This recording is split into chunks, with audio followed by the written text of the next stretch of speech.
Education is what's important. Training, preparation for the expected. Education, preparation for the unexpected.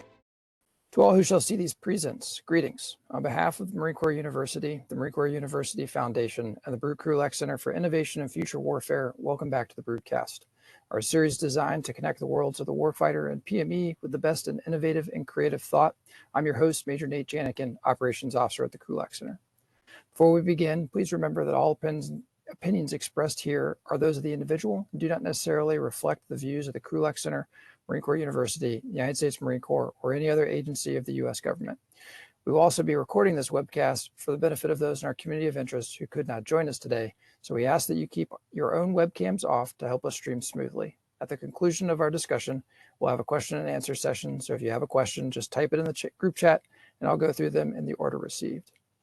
So in the world of Formula One, the phrase is cash is king. Nothing in life is free is a common saying. It's likely that many children have heard their parents say money doesn't grow on trees, or the various cultural idioms of the similar vein. These aren't just facts for F1 teams that started preseason testing this week, or a younger Kiwi trying to rent Super Nintendo games from Blockbuster. Terrorist organizations also require money to fund and carry out their campaigns that focus, and that's our focus of our conversation with our guest today. So we're welcoming back Dr. Christopher Harmon. He's a distinguished fellow of the Krulak Center and served for many years as a professor or academic chair at Marine Corps University. He's now a professor at the Institute of World Politics in Washington, D.C., teaching courses on terrorism, Maoist revolutionary wars, and military strategy. Dr. Harmon wrote or edited 6 books on terrorism, including The Citizen's Guide to Terrorism and Counterterrorism in its 2nd edition in 2021. He's lectured widely as at the Asia Pacific Center for Security Studies and Interpol headquarters in Lyon, France. Dr. Harmon will address the remarkable and diverse ways that terrorists have financed their operations, and then point out some of the economic tools states are using to fight back. Sir, welcome back to the Broadcast, multi-time host at this point, and I'll go ahead and turn the floor over to you. Well, thank you, Major, and it's always a pleasure to work with the Root Krulak Center. The subject today is really interesting, and here's a glance back into the recent past to show how intriguing these patterns are. So the Palestine Liberation Organization of Mr. Yasser Arafat and others was established by the late 1960s. 2 decades on, a British journalist, James Adams, wrote a good book, the first widely recognized book on terror financing, called The Financing of Terrorism. And he needed 2 chapters to cover all the PLO material he had. He describes PLO organization and offices in a downtown Damascus, Syria scenario in one moment. He shows us a kind of nondescript 5-story building. The first floor is pretty dirty. On the 2nd floor up, kind of more grunge, but also a modest office for a director. The usual stuff, not pretty. And then a man with the PLO Executive Committee, a very powerful body, takes this visitor up to the 4th floor and to a locked steel door, and that gives on to stairs up and the top floor. And then here's the account that follows by the journalist. Behind this barrier lies a different world, a world of high-tech, state-of-the-art computers, light years away from the seedy floors below, and even further removed from the popular image of the PLO terrorist. Air-conditioned, this whole floor houses banks of Honeywell reel-to-reel computers. Behind the main room, a smaller office about 18 feet square, where the reels of computer tape are stored. The machines are carefully tended by young white-coated Palestinians, most of whom have been trained in the US, some at MIT and Harvard. Thus says Nathan Adams on the PLO. Well, it was the 11th of February, I think, where the news brought me a remarkable reminder of that. Some of you are guessing now what it is, seeing the color photos just released of Hamas data banks and computers in well-lit offices underground, right below Gaza, immediately below the building operated by the United Nations Relief and Works Agency. Well, both anecdotes show terrorism can be big business. So what's my organization for today? We'll start there with a couple generalizations. Second, I'd like to go to the remarkable diversity of sources that these violent groups have. We'll do worldwide sort of look. Third, a couple of case studies, two nationalist groups that are really different and interesting and different from, say, the Salafist groups. Fourth, we'll note some of the continuities that match the most current intelligence with some recent past examples to show kind of continuities in the business, and then end up with a couple of pointers, as the major said, with what states are doing to try to fight back. So those general observations then at the beginning, certainly terrorism can be really big business, and the PLO and Hamas cases I've just shown with their computer banks is a great illustration of what it takes just to track all the money of these organizations. Hezbollah, there are lots of arguments about how much they get from Iran. It may have dropped a little bit recently because US sanctions were pretty tough and that restricted some Iranian funds. My sources on this include a great mentor, Colonel Andrew Nick Pratt, USMC. He's passed, but he was a diplomat briefly in the Middle East, as well as a colleague in counterterrorism studies at the Marshall Center. And he told me too that Hezbollah's money stream from Iran is very much confirmed. Al Qaeda. Al Qaeda was big business. Bin Laden, for example, gave bundles of cash to Taliban in the late 90s in Afghanistan. He gave bundles to a lot of other people. Eventually, Al Qaeda ran down its money reserves, and it actually lost money when it was operating in the Sudan and it was expelled. But Al Qaeda started with big sums, and also they stretch. I mean, it's not like living in Tokyo to be in Sudan or Afghanistan. The money goes further. Shinrikyo is the last good example. Big business. The famous perpetrator of sarin gas attacks in the Japanese subway.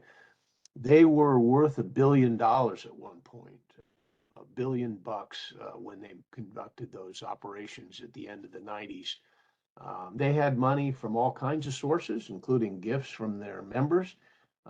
They even sold computers out of a shop in New York City. They had very diverse assets. Well, terror dollars really do stretch. This is another point because terrorism doesn't have to be expensive. It can be, but it doesn't have to be. What's the latest strategy of these so-called jihadis? Use of bladed weapons, knives, hatchets, axes. You can get a good knife anywhere for a few dollars. This tactic has been widely advanced to readers of electronic magazines like Inspire, which used to cover this ground for Al Qaeda. And then ISIS comes in with its magazines Dabiq and Rumaya. And they have these fierce graphics with shining blades and blood dripping off the whole page of exhortations to attack civilians. At the other end, of course, of the tactical spectrum, you'll have bigger things like big bombings, and those may cost some money. But it's a manageable expense, I think. One scholarly book has run down the cost for a number of the world's most infamous bombings, and it looks like this. 1993, the first World Trade Center probably cost less than $19,000 to do. 2002, Bali, a massive truck bombing, eliminated a whole block of downtown Bali. Probably cost less than 20K. 2004, the Madrid train station attacks, multiple trains coming into the station at once and blowing up, maybe about 10K. 9/11 is rumored to cost maybe $500,000 or well less, down to $1/3 of a million. So it's quite possible to do terrorism on a budget if need be. It's also possible that the big sophisticated groups really do have large budgets and they do manage a lot of money. Well, that's sort of part one, getting us into the subject. Now, let me elaborate a little bit in two here on the diverse sources of these groups, because around the world it differs a lot, and it's truly fascinating, and it's truly difficult for governments and private security and all to keep up. Extortion is a classic, naturally, a terrorism combination of making money and using fear. Extortion, it works in rural as well as urban areas. There's a fine journal we get at Marine Corps University called Jane's Intelligence Review, and it described once how ETA, the Basque group in Spain, had a very sophisticated system for extracting money.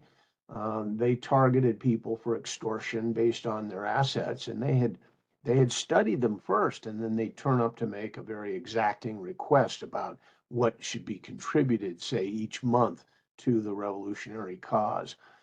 And these interchanges are kind of, you know, dangerous, and there's threats that go unspoken.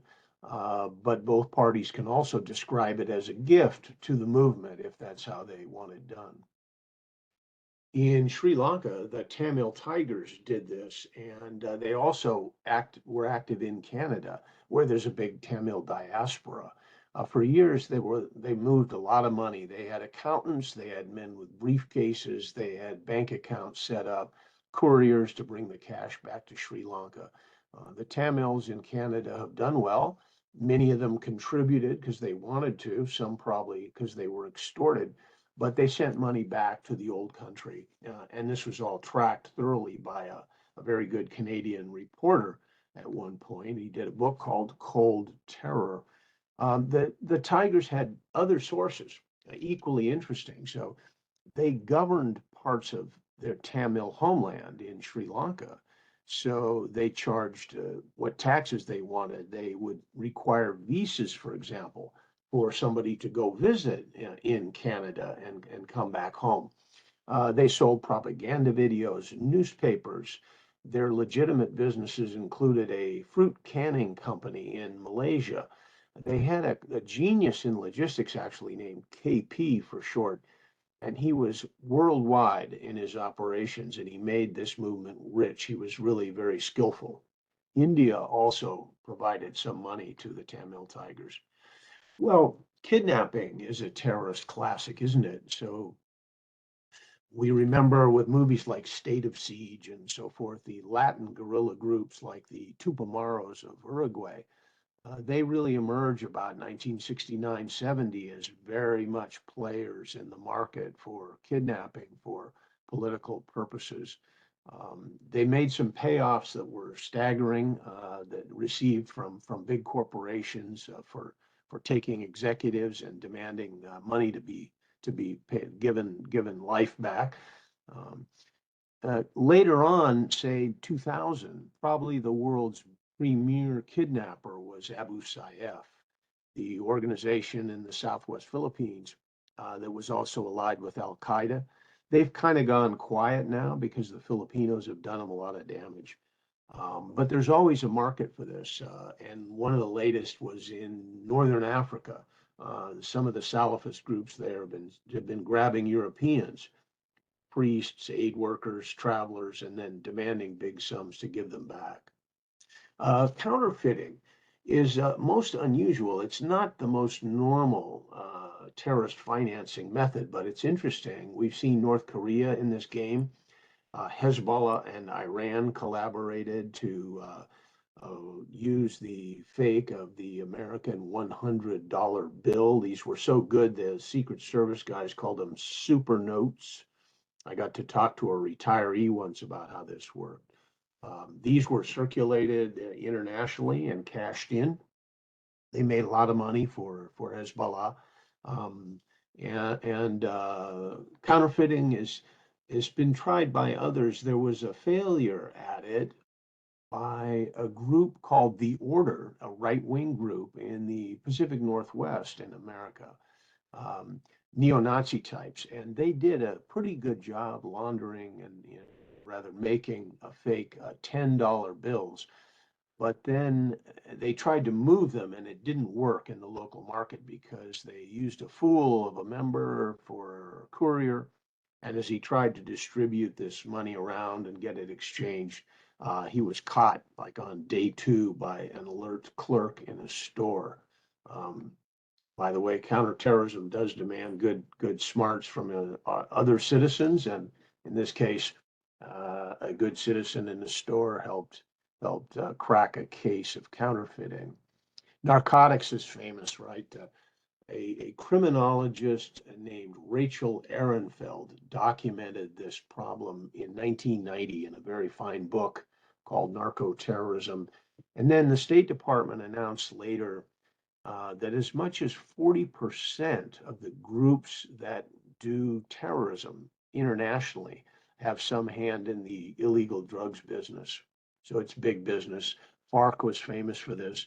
There are a lot of FARC members who are in jail in the United States right now. When I wrote on this for the George C. Marshall Center in their publication in about 2010, what I learned from all my research was that the range of activities in narcotics itself is really broad. Um, these guys in the dirty business can grow opium or hashish or cocaine. Uh, the terrorists can do that. They can tax the farmers that do it. They can tax at the harvest. They can skim off production at the main plants where all this is processed. They can run that whole production process themselves. They can apply fees, extract fees from flyers who are taking small plane loads of this stuff out of the area or boatloads of it somewhere. They can do one or two of these things or all of these things, depending on what they want. Taliban, for example, has been in real deep in Afghanistan in a range of these activities. But nothing's predictable. Some groups will deny that they want to do any dope business. It is amazing to consider that Taliban, which is an overtly religious organization, has just routinely done this for years. I'd like to know how they hold that on their conscience. Sure, it makes more money than growing cotton, but how can you be a religio-political organization like Taliban and not sacrifice a lot of your legitimacy by being in that business? I'd like to know. Um, Revolutionary taxes are common by insurgents that use terrorism, and so are taxes paid in food. After all, being in the jungle sounds like it may be a rich place to be, but it turns out that despite all these verdant plants and animals, that actually living there is pretty hard, and plenty of gorillas have starved. And extracting food from a population locally is really important in a guerrilla war. And so some insurgents that rely upon terror do extract it from a population in rural areas. Well, part 3. So I thought I'd look quickly at a couple of very short case studies. So the first was introduced already, PLO. Um, the PLO was carrying big balances on complicated financial ledgers. They had lots of properties, lots of activities. So where's all their money come from? It starts with that last point on taxation. James Adams, who studied this in the 80s, show that workers for the PLO, people in the movement, had their wages taxed, often at the rate of about 5% by the organization. Yasser Arafat, by the way, controlled the money flow completely, which was one of the reasons he was at the center of power of this secular nationalist Palestinian movement of the late 20th century. Another source they had was just well-meaning individuals. People give money to militant movements all the time out of the conscience and desire to be helpful to people they believe in. Uh, Well-meaning individuals gave the PLO a lot of money. John Laffin documented this years ago, but the PLO also used to boast about it. They weren't shy. They liked to show how popular they were and talk about the gifts they got. Extortion from Palestinians that were less willing is possible. Many Palestinians are wealthy, are successful, and they can be tapped for money with an implication about use of force. Other kinds of extortion were helpful. Arab states gave a lot to the PLO. Sometimes it would be credits or materiel, but a lot of times it would be cash. And both the governments and the PLO sometimes talked about that. Outside states, the communists were state subsidizers. Uh, I worked with a professor at the Naval War College one year who had defected from the Soviet Union. And he was a PhD. He had been a member of the international department. And he was a foreign liaison to the guys like the PLO. And there were literally times when he would carry money overseas and pay off various big clients that they worked with in the Palestine Liberation Organization. They had legitimate business as well. One of their big corporations was called Samed, Samed. Samed had as many as 5,000 workers just in Lebanon, as well as others in the region. It was a big enterprise, 35 factories in Lebanon, industry, cinematography, propaganda, agriculture. They had big farms in places like Uganda, Congo, Brazzaville, Guinea-Bissau, Somalia. Workers at Samed made everything from home furniture to candy. Um, One of my Marine Corps friends told me once, he said, we were talking about Summit, and he said he'd been serving in the Middle East. He said, "Oh, yeah, I know their stores very well." He said, "My wife bought her wedding dress from Summit." So legitimate business is often one of the ways terror groups do operate. And by the way, when you have a legitimate business address, it makes your logistics of a clandestine sort much easier. Well, let's turn to Europe. A very good example of big time finance for a nationalist group in Europe would be the classic IRA, the Irish Republican Army. Um, its fighting predecessors have had foreign aid many times. I mean, World War One, they got arms from Germany. And as any Bostonian or New Yorker would tell us, IRA got a lot of money and arms from our big cities in the East Coast during the late 20th century, before the famous Good Friday Agreement and other things kind of snuffed IRA militancy. Uh, Much of the transactions have been documented by a book by Jack Holland called The American Connection. And there's another one, if you're interested in reading an interesting crime story, called The Irish Assassins. The background on this goes way back a century plus, and in 1882, there was a knifing in Dublin of a couple of British civil servants. And that whole story's been retold now by Julie Kavanaugh.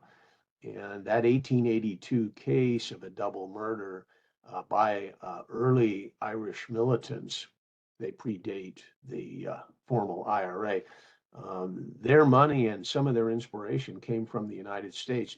They also had a Paris man, they had a finance man operating in Paris for that group, which called itself the Invincibles.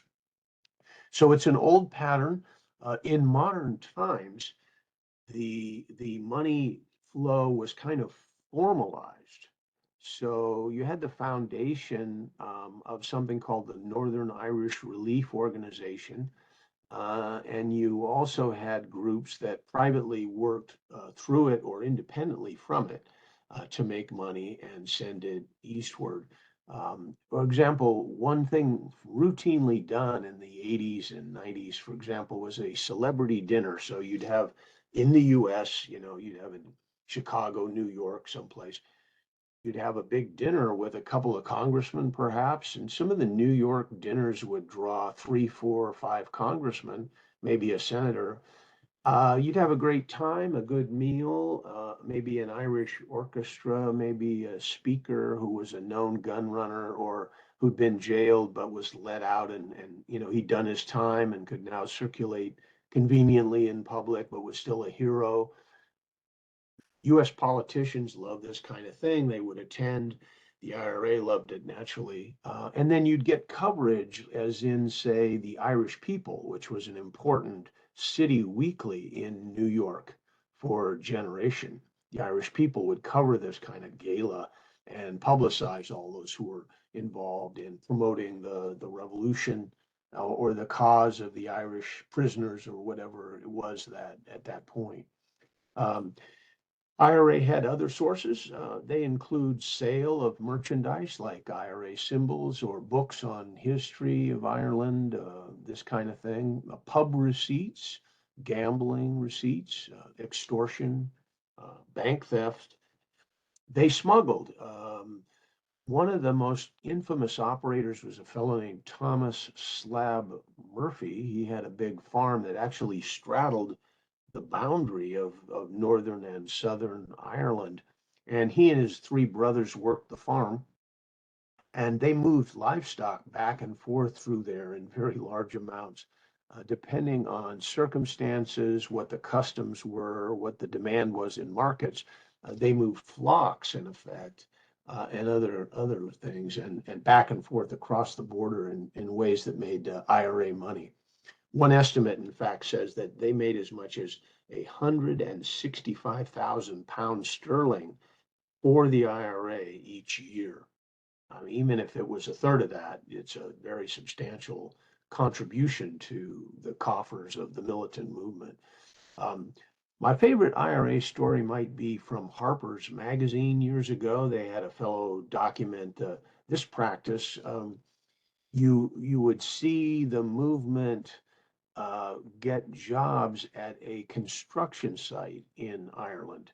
So the organization would use its influence or maybe muscle to get good jobs for laborers, for electricians, for pipe fitters, whatever the site needed.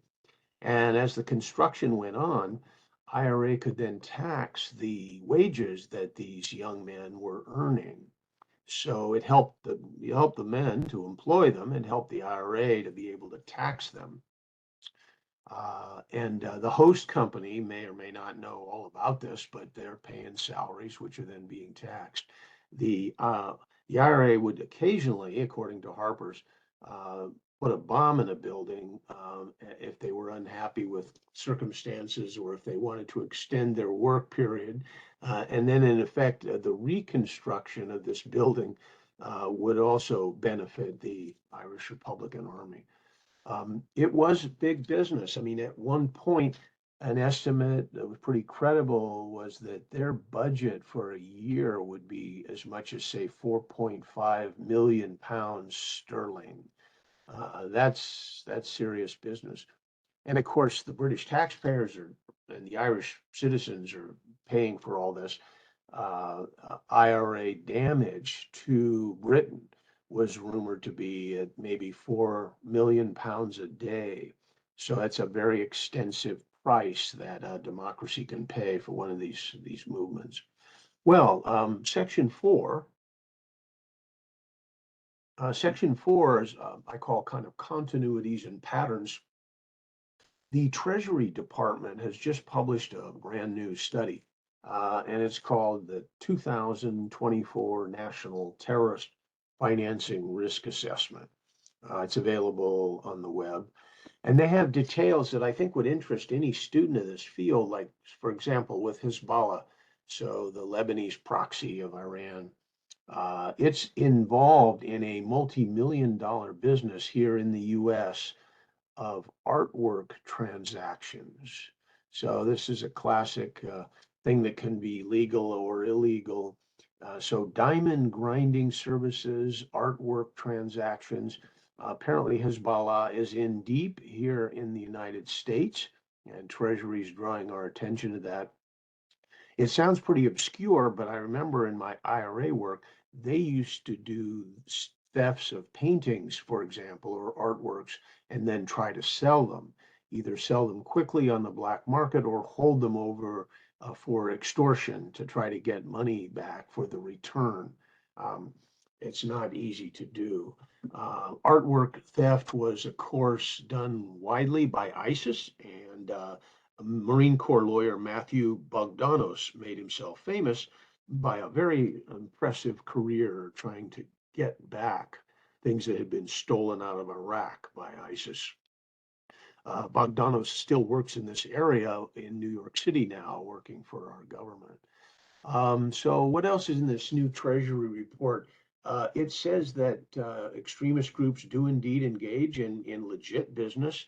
And it mentions something that seems like Mickey Mouse, literally selling T-shirts.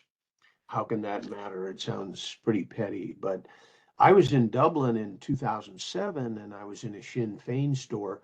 They used to be partner to IRA militants, and the Sinn Féin store was selling T-shirts which celebrated IRA bombers and killers.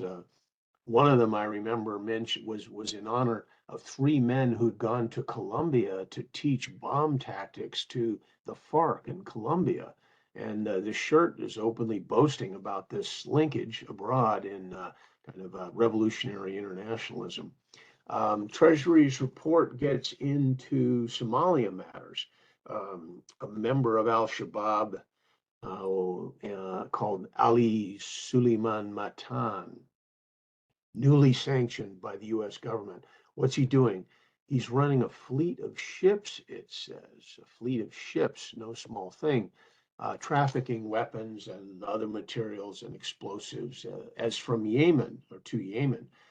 And this recalls to me that fellow I mentioned, KP, with the tigers in Sri Lanka, because that logistician also had a whole fleet of cargo ships, which he worked worldwide to move all the things that the Tamil tigers needed.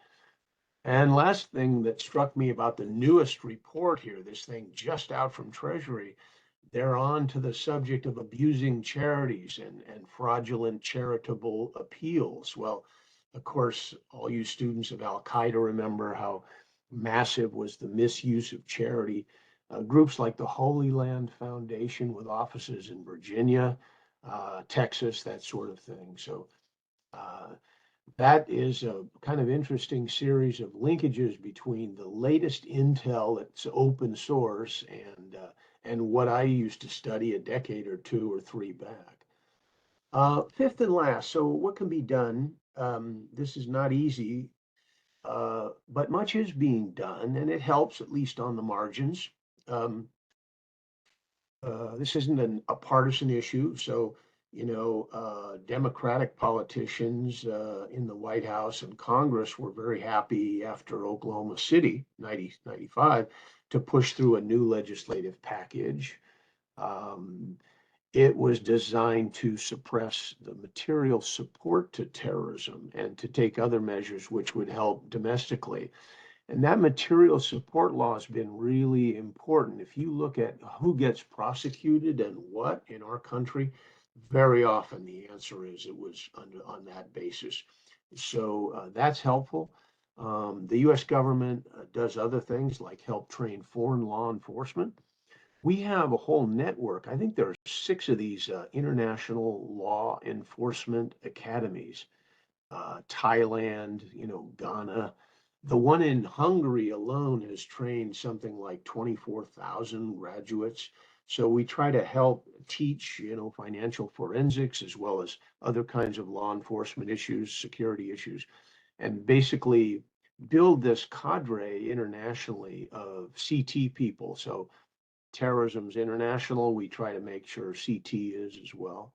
Um, there are sanctions, of course, as you know, varieties of these travel bans, banking bans. We do a lot of this.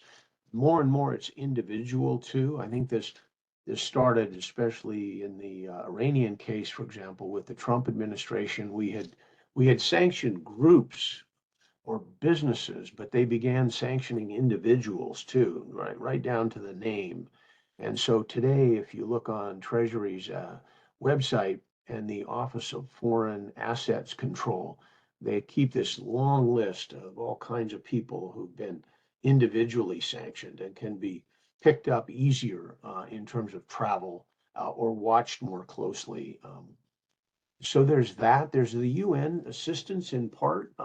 They have a small office that tries to track people and do sanctions as well.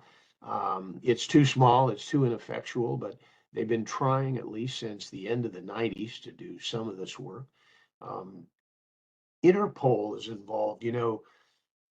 Prior to the secretariatship of Ron Noble, who did 2 terms at Interpol as general secretary, they really disdained terrorism work, but he got them into the business, which is wonderful, of working against terrorism also. And so Interpol gets involved in these things, which previously they disdained as too political, too dangerous to touch in a way. And they focus just on raw crime, but now they also do focus on crime when terrorists do it. And that's good for the intelligence picture and for international cooperation. So there's a lot of other things that are being done. And I would conclude as follows, that it's really hard to do this work well. There are problems like, say, Hawala, the paperless flying money, they call it flying money, they call the Hawala system for moving money across borders. There's a lot of things like that, like digital currency, that make this difficult, but there is some progress. There's new focus in this last generation, and we're getting at some parts of terrorist finance. I don't ever overstate what we're doing, and I also don't overstate the role the money has. I'd never use this phrase, about money being the lifeblood of terrorism. I don't believe that. I think political passion is the lifeblood of terrorism. But money is important. It is a factor. And it's one of those things we can do against a group. We can't probably strangle a group by depriving it of its money. We probably can't find all its money. But it's one of the measures we take in a grand strategy approach to countering terrorism. And with that, Major, I will go to you, and any questions that auditors may have, or discussion items. It doesn't have to be a question, a comment's fine too. That's great, sir. I think listening to your last comment about the passion, and whether it's passion or money, that is the key driver behind terrorism. One of the questions that I wrote down is, if somebody has a lot of money, you can tend to bring in the types of equipment and people that you would need. I think in the world of sports, people want to go play for the Yankees because they have a lot of money to throw around. So I was wondering if there were different ways that these types of organizations sort of show off their money almost as a recruiting. I think recently with the Houthis and their F5 video, showing that, hey, we have a working F5. Or are there ways that these organizations I don't want to say flaunt their money, but use their money to help with recruiting? Well, what I would say to that is they may not flaunt it, but they do, when they have it, they like using it. And so I've studied some groups that actually regularly salary a member. So if you can imagine going back to the beginning there with our headquarters building in Damascus at that time for PLO, those guys all have families. They might have automobiles. They've got problems to solve, or they occasionally need a lawyer or a dentist, and they're glad to have a salary. The PLO was a systematic and successful business model, and it paid those guys on a regular basis. Similarly, we know that groups like Hezbollah frequently have regular salaried kind of things for fighters or such, activists of various kinds. So we hear a lot about, things like Hezbollah's medical aid or their social services. And that's true. That's true. And that buys a lot of friends. But salaries are useful too. And many terrorists are well paid. Others have less clear financial systems, and it may turn a lot on, how well the latest bank robbery worked out. And it may not be quite so formal. But being able to control the money in one of these organizations is a great advantage. It's a form of political control, as well as you say, being able to recruit. Yeah. And I think that kind of goes, when you were talking about ways they were bringing in money, the vast majority of those ways seemed illegal, between drugs, other criminal activity. But you did mention that there were, legal ways that they were obtaining money, and that did make logistics easier. Are there other things that having legal fronts, help these organizations? I would imagine that the biggest drawback would just be the governments have an ability to freeze assets from legal companies in a much easier fashion than they might with illegal means. You Uh, bet. You bet. One of the things that we haven't talked about that your question raises for me is the state airline, for example. Many states have formal ownership over an airline. So Afghanistan did under Taliban, for example, probably does now. In the Cold War days, the state airline in a place like Bulgaria or the Soviet Union, Aeroflot, was in a marvelous position to move money, move couriers who would land and then go away on the ground with their satchels, or move goods that could be sold illegally, like drugs. So uh, I once studied for some time a major corporation that was based in Sofia, Bulgaria. There were congressional hearings about it and such, and they moved all kinds of profitable stuff, some illegal, some legal. Weapons to the Middle East and drugs from the Middle East into Europe were two of the most common. Bulgaria was in a nice position geopolitically to do that, to be the link between the Middle East and Western Europe where the money was.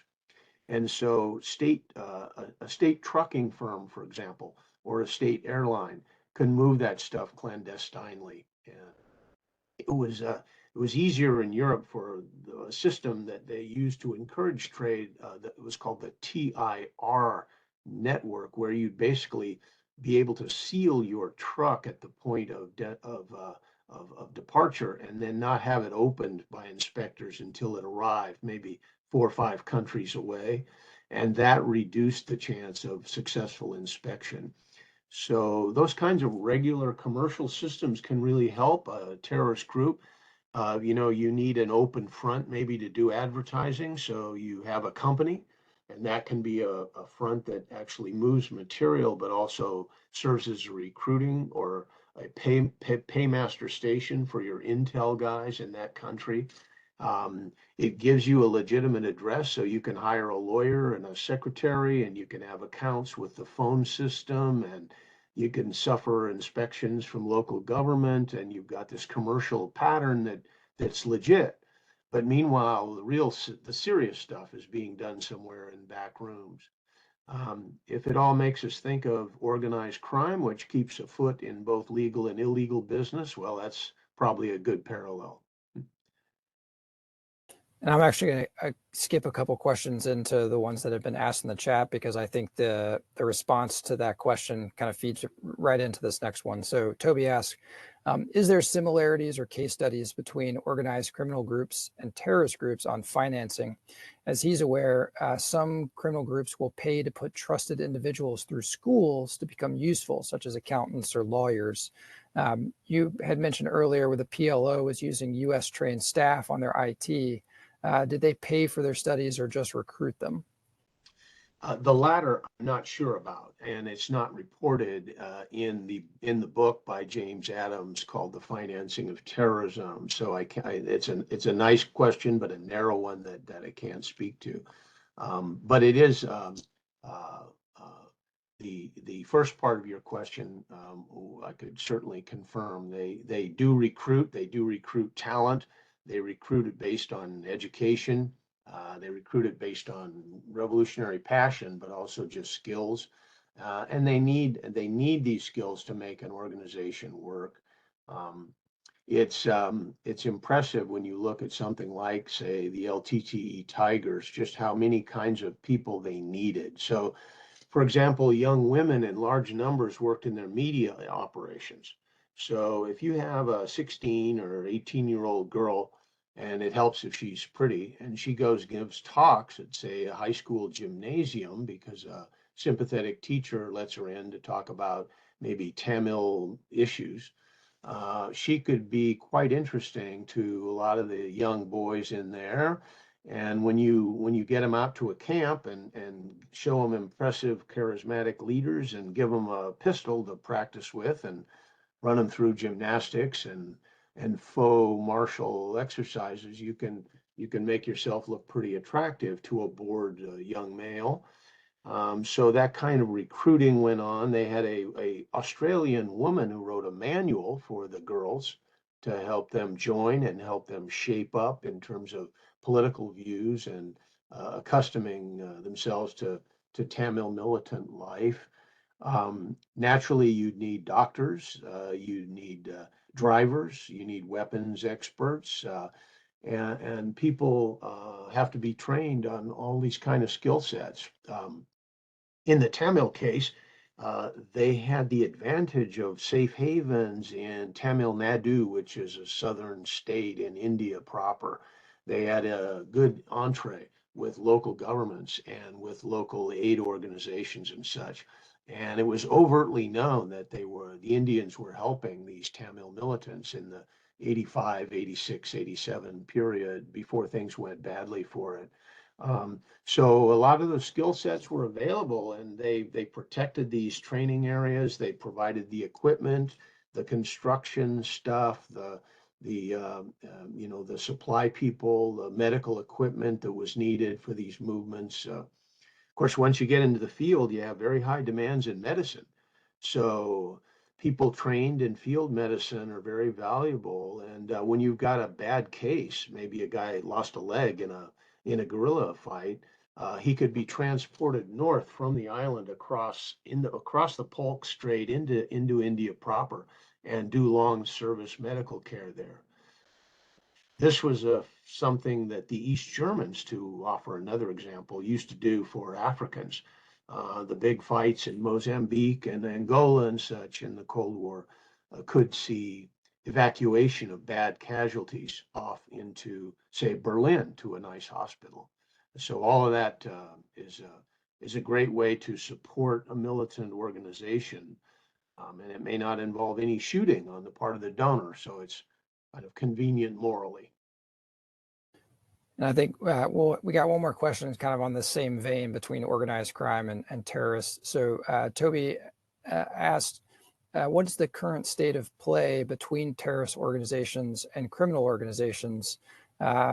He was saying that there might be some hesitancy between terrorist organizations engaging with the criminal organizations due to the potential weakness, since those criminal organizations have the potential to be exploited by law enforcement. Yes, I like the subject, and Toby would be interested if you get on the National Defense University website. You can find two books with under the title called Convergence.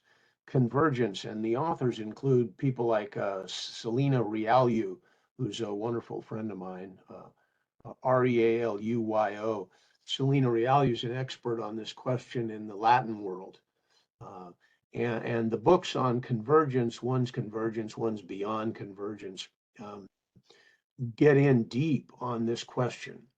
And there's a great deal of integration between the political groups and the organized crime groups. And it's true that the crime groups are attracting a lot of attention when they get in this kind of nexus.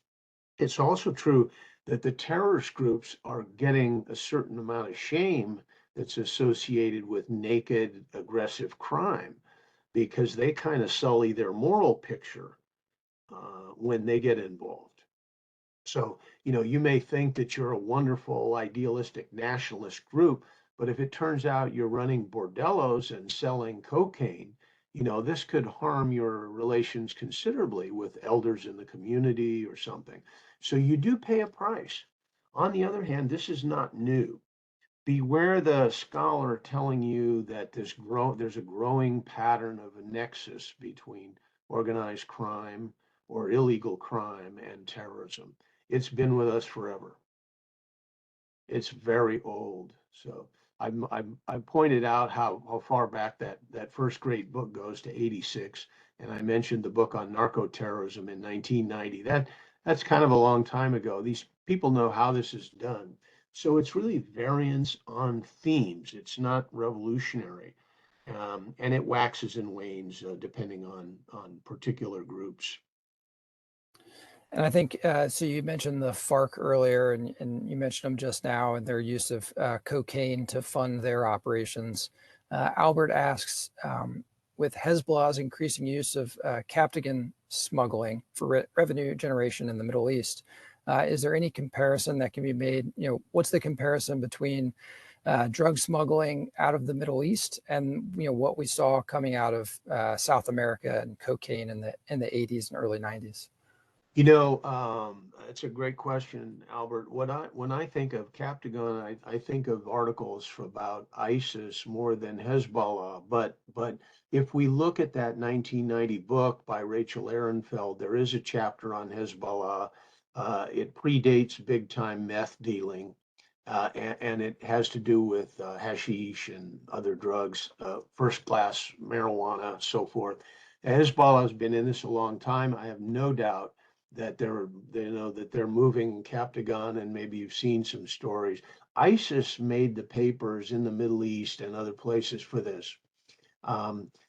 The difference with the South might be that I don't know many accounts of the FARC and ELN guerrillas in Colombia, for example, actually using the stuff. I'm sure most of the groups discouraged the use. But the fighters, because it's meth related and amphetamines, the fighters do use it. And so in the Middle East, there's a lot of consumption by members as well as movement of it for sale. And it is a huge business. It's a huge business. The here's some numbers. This is how shocking it can be. So I don't have numbers on ISIS income, but they made so much with so many methods, including smuggling oil, for which our Turkish allies have a real responsibility for that period, I'm afraid. They made much money that they gradually began discussing creating their own currency. Remember that they aren't just a transient group, they're a new homeland for the latest caliphate. And they published in their magazines, which I used to study, pictures of what the new currency and several kinds of metals would look like. We eventually did a wonderful thing, which was just bomb their central bank and spread their assets all over the acreage, including the currency, which could burn in a bombing. That was a splendid thing that was done in CT of a financial order. Very unusual move, but it was effective. FARC money was as great as 400 and 500 million a year in income. Most of it from dope, some of it from extortion, cattle rustling, working guys who worked in mines to steal from mines or to result in extortion payoffs by mine owners, regular political kidnapping. So $500 million in a budget for FARC at its height, when that was not long ago, was not surprising. Imagine that kind of income and the kind of infrastructure you can support with that, and the kind of money you can put into intelligence or weapons acquisitions. Uh, ELN is far smaller, but since FARC went into the peace process, ELN is now able to inherit some of that old business. And so I'm sure ELN's been growing a bit. In fact, one of my Marine friends was going down there and he was going to study FARC, and I advised him to study ELN instead because it was the coming thing, and he did so. ELN is very important, although it gets none of our attention. Taliban numbers. When I was at Quantico as a chair, a book came out from a woman named Gretchen Peters. And the Peters account in a book called Seeds of Terror was about the opium and Taliban. And her story, and she was pleased with her own work, and she's telling her own story, had to do with pressing for years on intel sources and NATO spokesmen and social workers and others to understand just how big Taliban's dope business was. they estimated it a couple of tens of million or something. She kept saying, no, it's massive. She says that she won a chord after a while, that NATO ramped up considerably its estimates of Taliban's drug business because of her work and closer attention to the problem. And it was massive. And she says that there's 400 million a year in Taliban dope money by the end of her reporting cycle, which was about 2010, 2011. I was there thanks to the Marine Corps University Foundation. I got to go in 2006. And one of the things I did was meet with a man named Lane, a general who was British, and he'd actually been a faculty member at the Command and Staff College where I was a professor. And so I got to meet General Lane again. He was a two-star, and he was in charge of Allied work against the drug business. And he had a world of trouble because they were still growing it. They had stored massive amounts of it. They had exported massive amounts of it. And he could not really see how the coalition could suppress the trade. And of course, when you do it, you're hurting small farmers. And so it can be quite unpopular. So Roger Lane really had his troubles trying to be a good man in the Afghanistan world in that case. Great. Thank you so much, sir. We're coming up on our traditional hour, so I just wanted to give you an opportunity for any closing comments you might have. Only one is thanks to the Brute Krulak Center. Love working with you guys. Keep up the good work. Take care. Yes, sir. We'll have to get you a new mug with the new name on it. So, Right. Dr. Harmon, thank you for your time and your insight, and thanks to all the folks who joined us today in the chat. That's all we have for today's episode, so go ahead and carry out the plan of the day. Thanks for joining us. As always, we depend on support and feedback from the Team Krulak community to constantly improve our offerings and reach a wider audience. So if you have feedback on this episode, please take a moment to fill out the survey linked in the show notes to help us do better.